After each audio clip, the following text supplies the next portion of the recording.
Yeah, we got. I'm from Sunny Side, so when they watch this, I'm weighing about 80 pounds. Watch this though, Hey, and nah, you hold got on. all. Pause that. Pause Yeah. that. Nah, native. You ain't answer, man. B answered. Nah, nigga. Yeah, nigga, step your foot in the air. Walk over them Oh, coals. Yeah, walk oh, over the coals, my nigga. We in Hawaii. Walk over the coals. oh, oh! I didn't know you. I didn't know you wanted me to Yeah, answer. my Oh, nigga. okay, okay. Yeah. This show All show, right. man. Yeah, let the audience know what the host think. Come on now. This show shit. Run the question back again for me.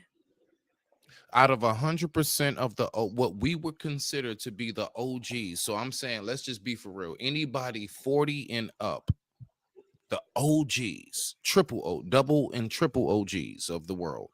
Do you believe that majority of us really hold up to the standard of what it is to really be a OG? Nah, nah. I got about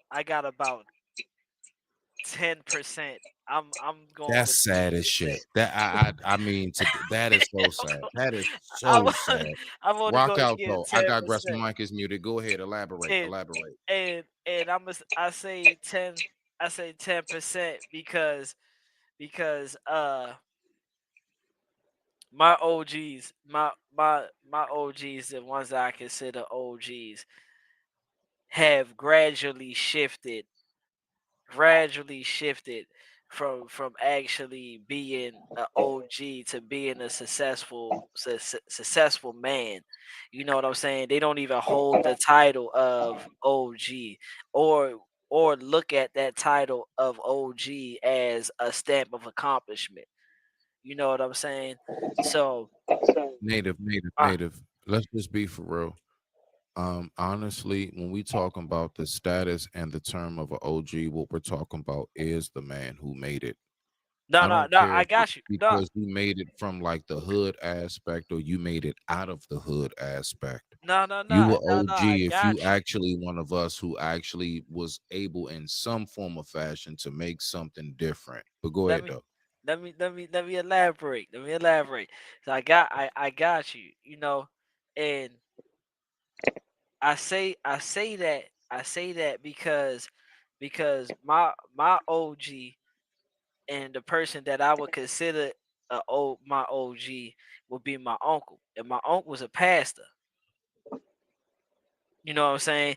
My uncle, he still like it's sitting there for the right occasion. Yeah, I mean, he might have to bring it out, but other than that, bro, he's a successful pastor. He's a father. He's a mentor. You know, he when I was on hard times and stuff like that, and I was finding myself out. You know, he was helping me navigate to where I'm at today. So I remember Smitty, you asked me, you know what I'm saying, what makes you talk like this when it comes down to God and stuff like that, and what have you been through that makes you, you know, so spiritual like this, and everything that you hear me talk about and how I come off and stuff like that, I give all that to my uncle, you know, which will be considered my OG, and that's only one person I can give that to out of all the men that I've counted in my life and been in my life and stuff like that. He's the only one I can give that to because even when was on hard times and stuff like that, he seen the potential in me. He was the only man that ever, and it's sad, and this is where a lot of us have issues at. You know, he was the only man that ever once told me like, "Yo, I'm proud of you." And this was before I gave my life to the Lord and stuff like that and start doing that. Now he tell me he tell me that all the time now. It's like well, I see where you came from, you know, but when I was out there thugging and I was figuring it out and I was, you know, I was working on being a family man, but still running the streets and stuff like that. He told me that he like, boy, I'm proud of you. You know, I'm seeing something in you. You know, so my OG is a real OG. You know what I'm saying? He just like me. He tell me that all the time. Like man, you remind me so much of me on how I used to be. Like a lot of the stuff you did, you know, I see myself in you. You know what I'm saying? And and yeah, like he took me from just a regular little nigga to actually being a man type stuff, bro. More than you know, and I don't mean to say it like this, but it's the truth. More than what my father did. You know what I'm saying? So yeah, that's why I gotta give it that 10% because not too many men out here that is actually positive mentors and role models for the young dudes. That's why they look at these guys up here and they emulate what they see because they think that's what it is. You know, oh, you got to be like this. Look at these old dudes up here talking. They fine. They all right. But if you look at their demeanors and stuff, their demeanors is shot.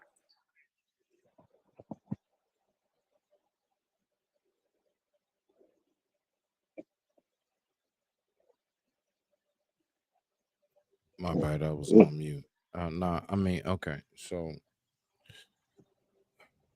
AC, I'm gonna be real with you. Where I am is this, right? So, I really have come to a crossroads, and that crossroads that I've come to is, all right, I get it. We have gotten to the point where majority of us, and we see it every day, we're more trying to be our kids and the youth's Hmm. friends than actually being leaders.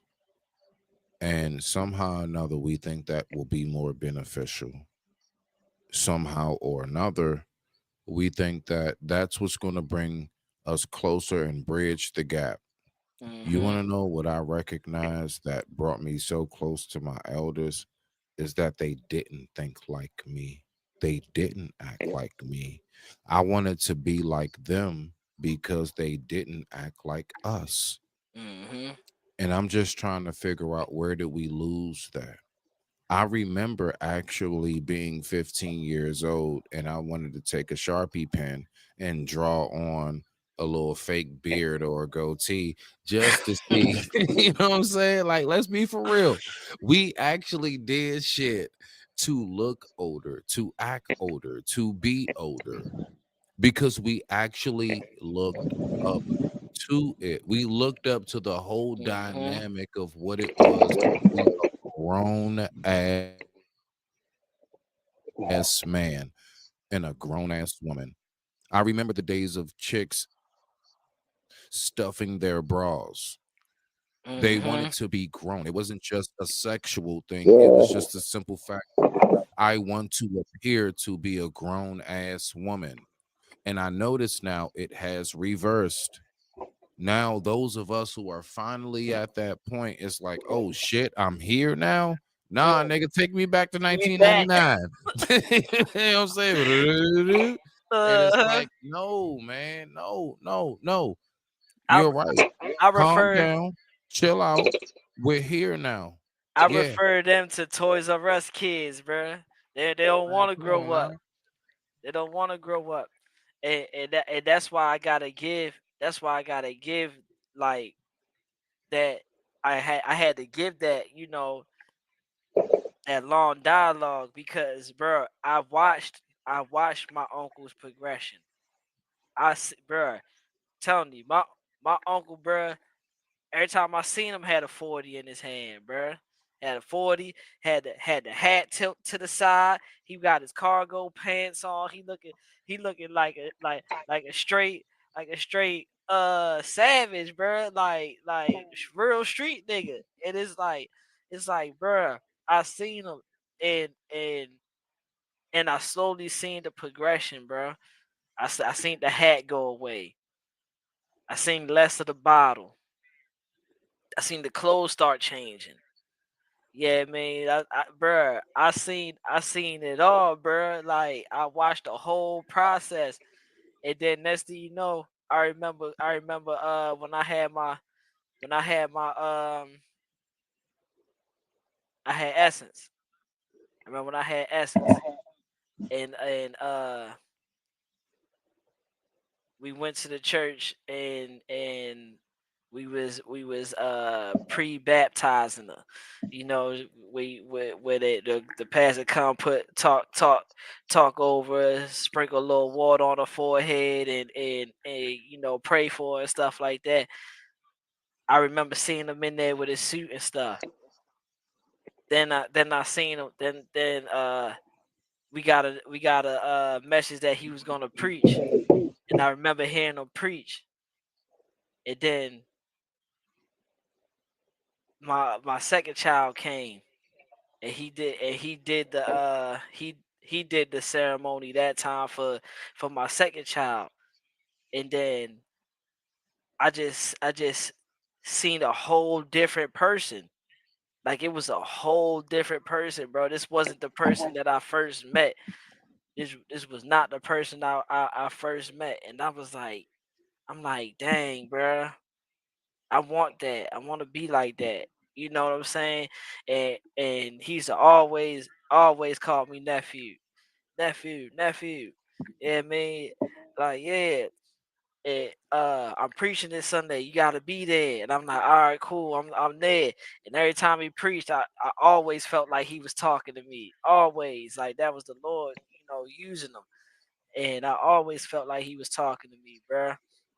And I remember telling him like, yeah, one day you gonna be up here full time doing this. And he got up there full time, and he was doing that. He was doing it for a little second, and then he every time he see me, he'd come to me like, dang nephew, where you was at, man? Where you was at? Like I you said I was gonna be up here, but I don't even see you out there. What's going on? What's going on? You gotta come. Look, and he'll come to me with his calendar out. Like, look, pick a day.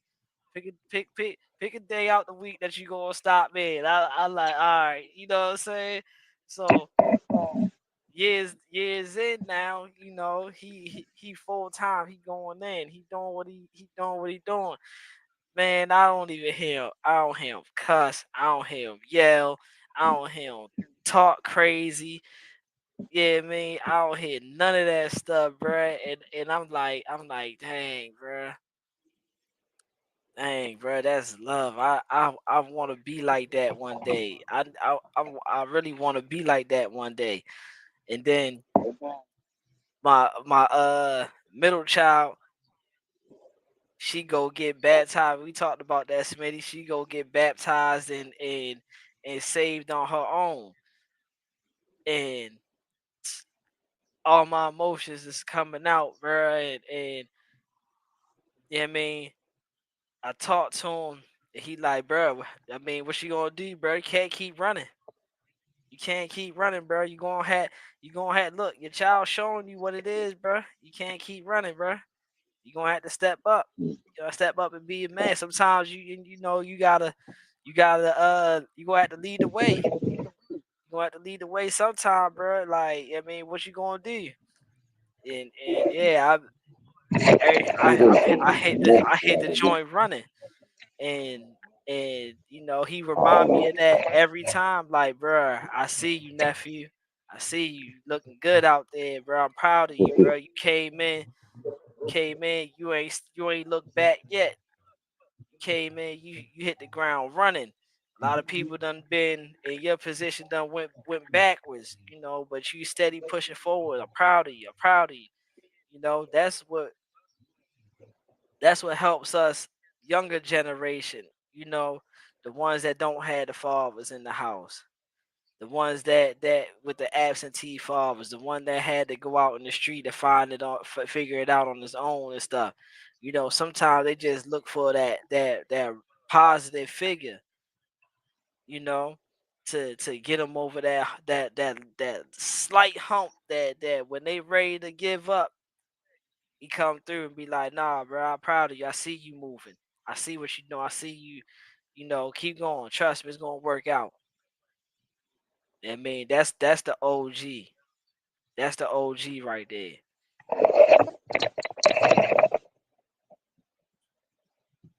Okay.